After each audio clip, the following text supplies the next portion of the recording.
I matched with this guy on Hinge, and he called me, and within the first 15 minutes I had told him about all of my childhood trauma, and all he asked me was, do you want kids? And in my mind I had to tell him why I didn't have a definite answer, and why sometimes I do and sometimes I don't, and where it all stemmed from. And he responded, while I do appreciate you for being authentic and real, do you need to talk to someone? And I was like, no, like, I've done the work, I've gone to therapy, I'm fine. And he was just like, your life should be a movie. Matter of fact, you should start a podcast. And if I had $1 for every time someone told me to start a podcast, I probably wouldn't have to clock in and out to my 9-to-5 job that I hate going to. So, welcome to the Confessions of the Eldest Daughter podcast. Shout out to old dude from Hinge, because even though we didn't work out, because later on I found out he was on acid, shrooms, and ecstasy, we birthed the podcast. All right, welcome to the show. Welcome to the Confessions of the Eldest Daughter podcast, where firstborn quirks meet comedic perks. Now let's unpack this trauma, y'all. Before we jump into the topic of today's episode, I want to give you guys a little background on me. So my name is Keandra. I am 30 years old. I don't have any kids. I don't have a husband, no hoes, no roster, none of that. I am the oldest of 6. Basically, I decided to start this podcast, number 1, from the little story time I told y'all in the beginning of the podcast. But number 2, I do have a communications degree. So it kind of just makes sense. I'm already a content creator. I know how to do all of this stuff. So why not do and try to take over another outlet? I think this would be very therapeutic for me. And hopefully, if you're listening and you are a firstborn child, not just the daughters, but specifically the daughters, but if you're just a firstborn child in general, hopefully I can be a voice for you, and this can be a space where you feel seen and heard. That is basically it. Let's just get into today's topic. Recently I saw a tweet that said, why does the oldest daughter always think she is the family's manager? Let's talk about it. Let's talk about all the jobs that are given to firstborns that they never ask for and we're just expected to do. I want to tell y'all about pressure. The pressure to be the good child, the straight A child, the child that goes to college, the child that goes and gets a good job, the child that puts the family on, the child that's supposed to protect, provide. All of that. That is a lot of pressure to put on one person. And I feel like it's been going on for generations. I mean, you think about things that date way back to the day, even with people who have businesses or whatever. They have their firstborn, that's supposed to be their legacy. And whenever they die, they expect their firstborn to take over the family business, to take over the family. And for me, thankfully, none of my family members have like a business for me to take over. But even then, it's just like, why my granny texting me talking about what we doing for Thanksgiving and Christmas? Ma'am, you're the matriarch of the family. I can't cook. I was bringing the plates. Like, I don't understand why everyone's questioning me. And it's like, if I don't speak up and I don't say anything, then nothing gets done. I swear. Like, and it's like, oh, the firstborn daughter is always so bossy and she's this and she's that. And it's just like, because if I don't say anything or I don't put anything in place or I don't plan it, y'all don't move.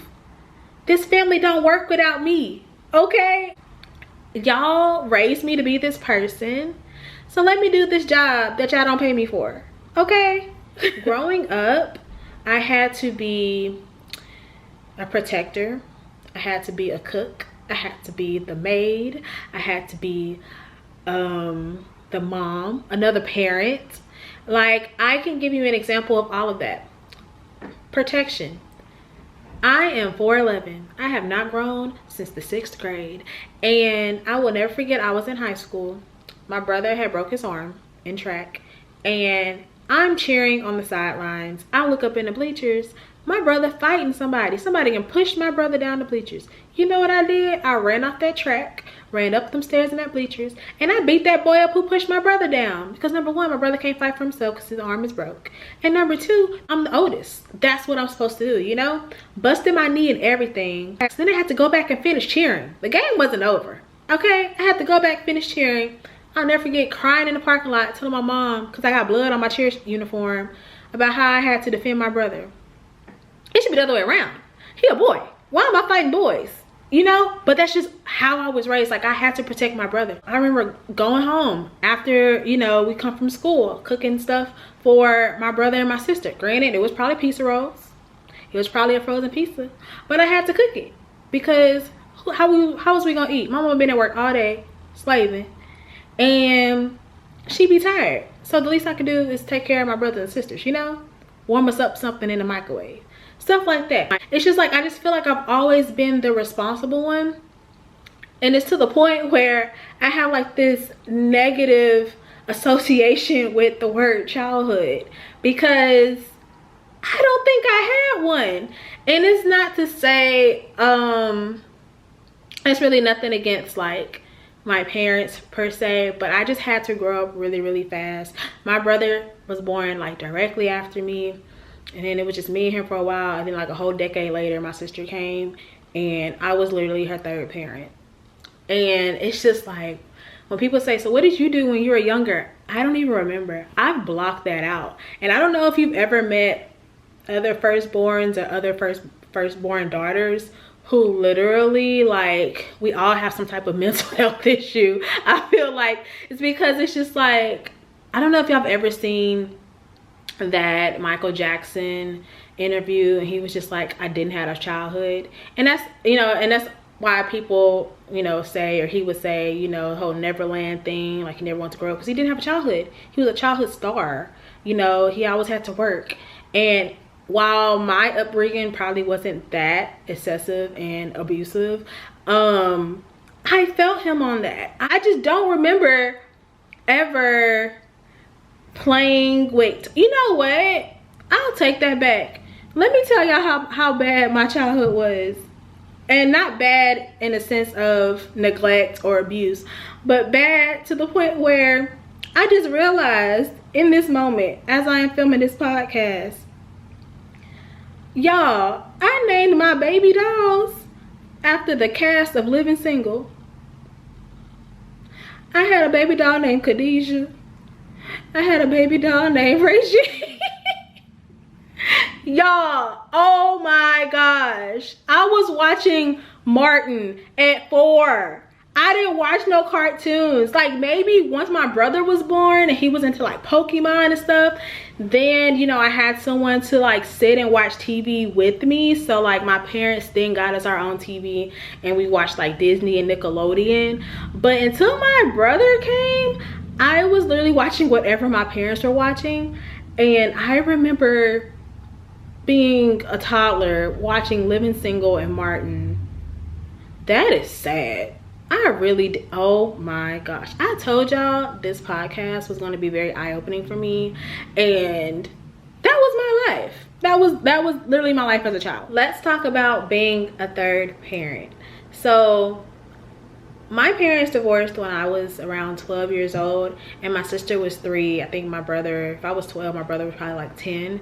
And I remember basically filling in for whatever parent wasn't present. So if we was at my dad's for the weekend, I was the mom. I was getting my sister ready, doing her hair. And if I was staying with my mom during the week, I was helping getting my sister ready for school, helping her with hair, feeding her, all of that. And I always joke and say when I was 9, I became a mother. My sister called me mom first. She slept with me every night. And while I did beg my parents for a sister, I didn't know I was getting a child, okay? And it's just so funny because I think about how whenever we had moved her into her dorm, it was just me and my mom. And it's not because my dad isn't in the picture, he just wasn't there at the time. But I remember carrying her like big Tupperware full of clothes up 3 flights of stairs because the elevators was full of people because everybody was moving into the dorms at the same time and the elevators wasn't working, and I had to take the stairs. And I was thinking, where is my daddy? Like, I was just thinking, where's my daddy? Because these clothes are heavy. And at that moment, I was just like, bro, I'm really like a third parent. Like, and sometimes that's just what you have to do when you are an oldest child.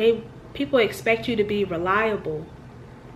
And the moment you say no, or you know, you don't show up, it's almost as if they call you selfish. And it's just like, sometimes I need to be selfish. I think since a kid I was never able to be selfish, because a lot of stuff that I did wasn't just for me, it was for other people, you know.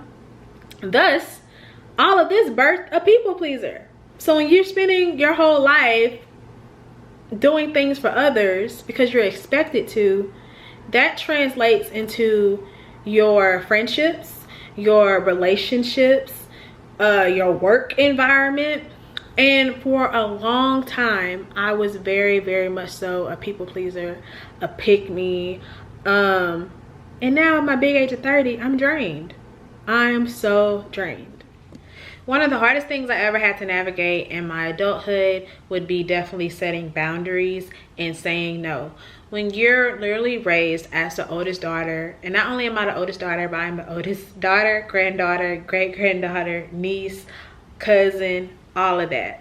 When you're used to people being under you and you just want to be a good example for that, it's kind of hard to say no, because if anything, I want to do good so that it would inspire you to do good. And I felt like as the oldest child, I couldn't be selfish. And I knew that if I did it, then my siblings would be good, or my cousins would be good. And so there's a lot of things that I did that I didn't want to do, because it wouldn't just affect me, it would affect other people. Because when you spend decades at this point, because I'm 30, saying yes, helping people, putting others before yourself, the one time you say no, it's like you never said yes. It's almost as if people are like offended because they've always known you to be a certain way. And then when you switch up, it's like, why are you switching up? Why are you acting funny? When it's like, no, you're just finally putting your foot down. And you're finally setting those boundaries you should have set 20 years ago. And that has been so hard for me, because I've literally outgrown people who I thought were going to be in my wedding, people who I consider my best friends, people who I used to call for anything. And it's like, now I haven't talked to those people in forever. It's like the way it translated from always saying yes in my childhood, because I know that whatever decision I made, it benefited other people.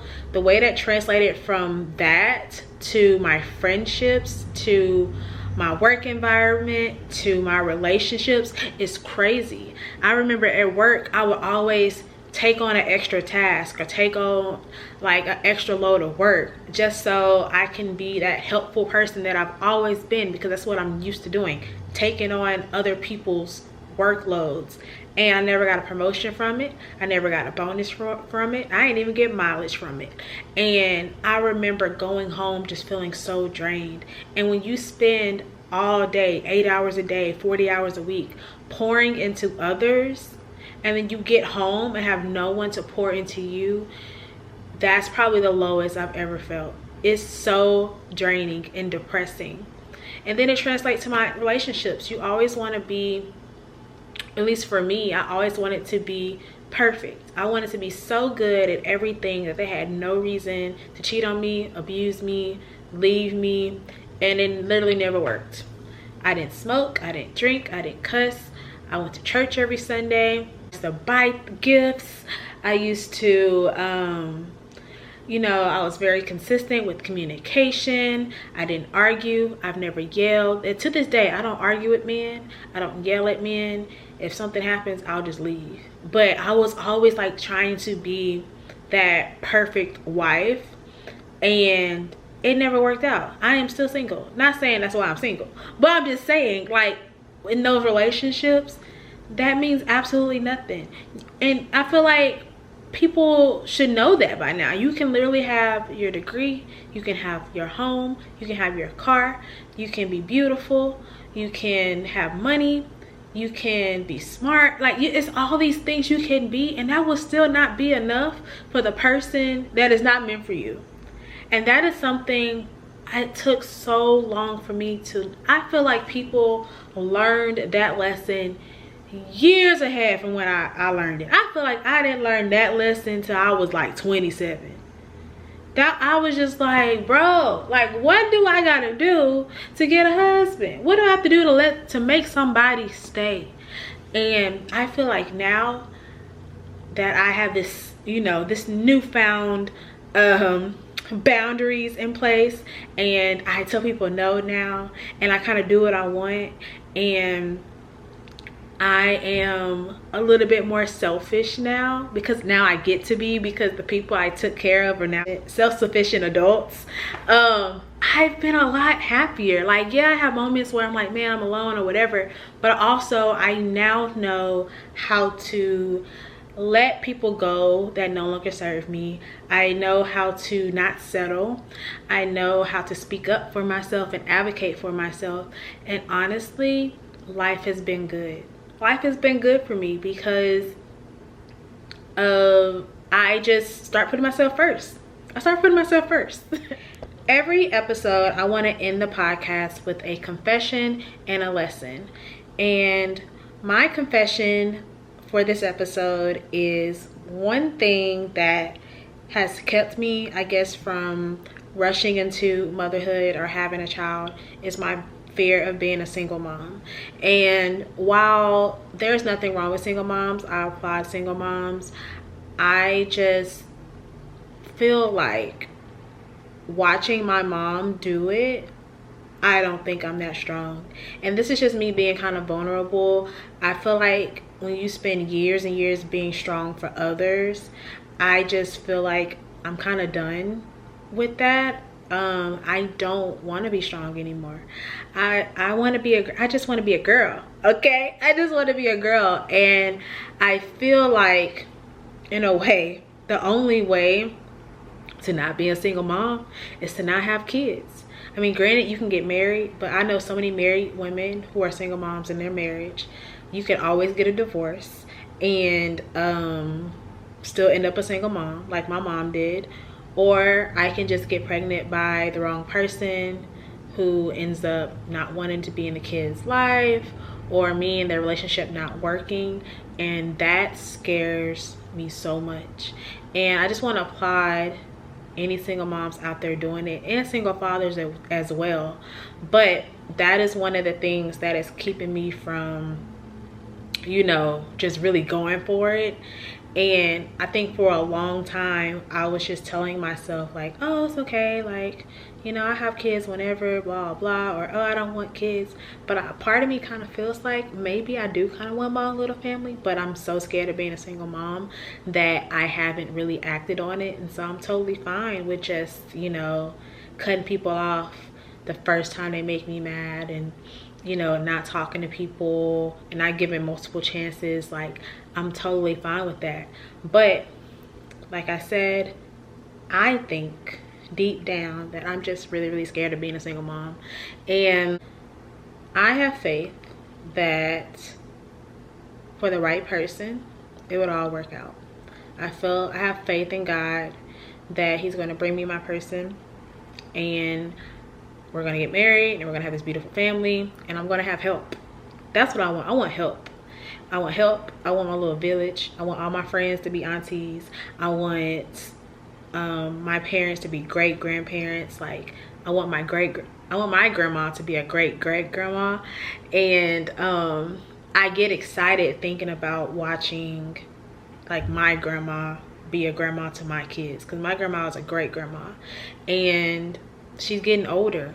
And so it's like, I really want to, you know, do this, but it's like, it's so scary for me. I guess that was more of me being vulnerable than like a confession or a lesson. But I confess that I'm scared to be a single mom, and that's what's keeping me from really having a kid right now, because the niggas are there. It could happen.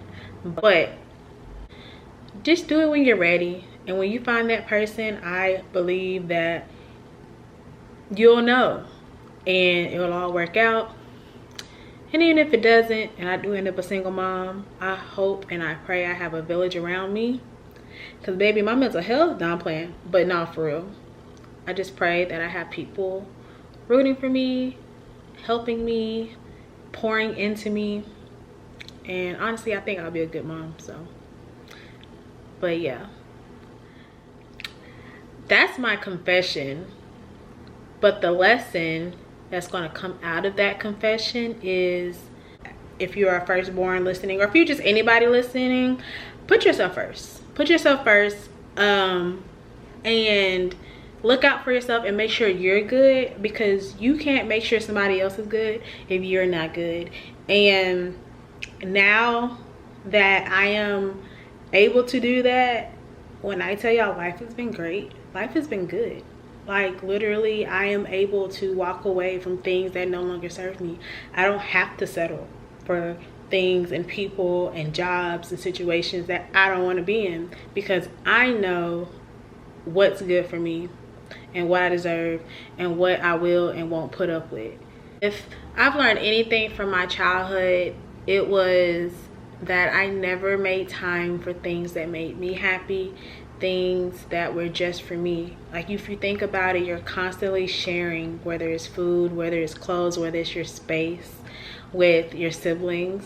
And I feel like now I like value my alone time, and that's probably why I don't want to I'm not in a rush, I guess to say, to start a family, because I'm like genuinely just now starting to enjoy myself and my alone time and my space. And there's nothing wrong with that. Now if you are married and you do have kids and you do have a husband, still set aside that time just to be with yourself, just you and God. And if you don't believe in God, you and whoever you believe in, you and the universe, because that is so important. And it's so easy to lose yourself in what's good for others and what others need, especially when you don't have people pouring back into you. Make sure you surround yourself with people who pour into you. Make sure you surround yourself with love and people who care about you, who don't just take and take and take from you. Not saying that's what, you know, our family members did. If you are, you know, the oldest daughter, I'm not saying that's what they do, but sometimes that may not be their intentions, but that's kind of like what it feels like. And just learn how to pour into yourself. If you don't have anyone to pour into you, pour into yourself. And yeah, that's what I want you guys to leave with.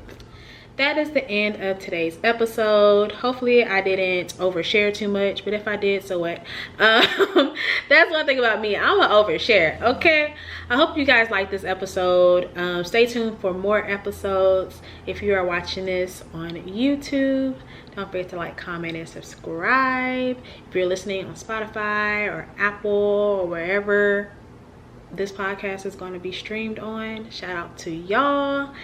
And make sure you follow us on Instagram at Coed Podcast. And I will see you guys next week. Bye.